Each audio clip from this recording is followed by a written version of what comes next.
Guys, ito yung aking handa for today. Punta kami ng chalet. Yan lang, hindi ako nagluto. Salata lang ang akin. Dalhin doon.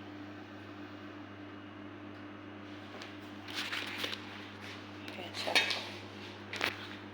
Ayan, beetroots, pomegranate, tapos watercress. Ayun, mix. Yan.